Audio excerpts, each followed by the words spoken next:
Back in the early days of Nazareth, before the calendar had switched over from BC to AD, I'm sure that people didn't think that Mary was all that special. She wasn't the daughter of a king or the wife of a governor. She was from a normal, common family. However, as great as they are, riches and power aren't what makes someone special. If they were, then the mother of God would have been the queen of Egypt or Libya. What makes someone truly special is what they have on the inside. So what does this have to do with Mary? God knew that being the mother of the Messiah would not be a walk in the park, and whoever would raise him would need to be a strong, loving, and selfless woman. Mary had all those qualities, as we see throughout her life. Her selflessness when the angel showed up on her doorstep, announcing that she would be a mother, and she showed no hesitation to God's plan. Her strength in accepting her difficult task of raising Jesus and keeping him safe from all those who wanted to hurt him as a child. Most importantly, her love, her son, her husband, and all those around her that she would never hesitate to help. Mary may not have ruled Egypt or Libya, but she inarguably deserves the title of Queen of Heaven. Being a good mother is more than a difficult task, which is why God created Mary with those important qualities. Undoubtedly, raising children didn't magically get easier as 2,000 years passed. To be a good mom, you still need the same characteristics that Mary had. Fortunately for me, my mom does. Here Martin is one of the most astounding women that I've ever met. If I could be even a fraction of the person that she is when I'm older, I would be happy. She cares so much about all of us, me, my brothers, and my dad. My mom would give the world all so that we could be happy. Everything that she does it with our needs before hers.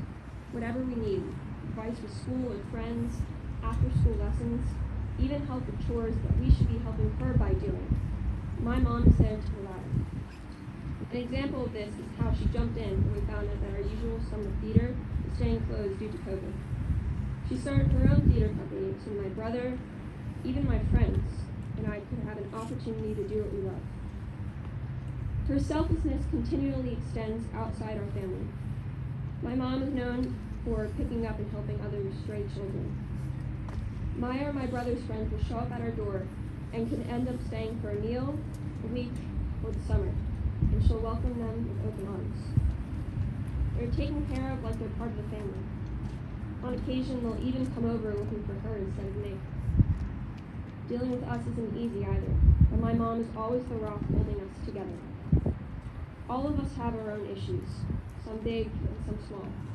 But one of the most difficult hardships that our family faced was my middle brother's.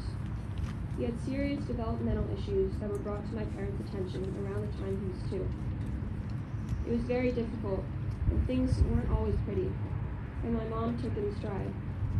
When the doctors told her no, she found a yes. And by the time he turned 11, my brother's diagnosis had been rescinded. Even though she's always quoted by saying, "The good grace of God helped her do it," without her strength, it never would have happened. Even while everything was going on, she still took care of the rest of us and tried to make our lives as normal as they could be. She somehow always found the time to be at all of our activities and still make dinner. Sometimes I ask her why she does it all for us. She tells me it's because I love you. I don't think there's a person on the planet who could love more infinitely and deeply than my mom, and I couldn't even begin to comprehend it. No matter how much I love her, and I always told her I loved her to infinity. She always said she loved me more. It's almost abnormal, the amount that she loves us. Once she told me that it was because she spent so long wanting kids. 8 years wishing for her first child and another 8 until she had her last, that she has an appreciation for us, and her gratefulness makes her love us even more. She wanted to spend every moment she could with us, not wanting to miss a thing. It's why she took us on the impromptu trips to the zoo and the aquarium and the beach, and the reason she went to all the games, all the recitals, performances, and practices, and the reason she lay awake late at night with us in our bed, just to make sure that we were okay. She said to me one day that she would rather die 9 times over before she'd see me get hurt. And if she could take away every hardship that I would have and put it on herself, she would do it in a heartbeat. I can't even begin to fathom what that type of love is like. Like Mary, my mom's not royalty. She does not live in the biggest castle, but our house is bursting with love and happiness. She doesn't speak with kings. Instead, she speaks with children. She doesn't command any armies because she wears the armor of God. Like Mary, my mother is not born a queen, but what makes her special is the qualities God has blessed her with on the inside. And as she watches us carry our crosses through life like Mary watched Jesus, it's her faith in God's plan that gives her the strength to let us keep going up the path that we are set to follow. Yet she will never let us walk alone. And one day, when I hold my own baby, I'll be able to call her and tell her that I get it. I'll understand why she stayed up late at night and why she went to every game. Why she would give up everything just so we could have it all. And finally understand the all-encompassing, never-ending love that she has for me.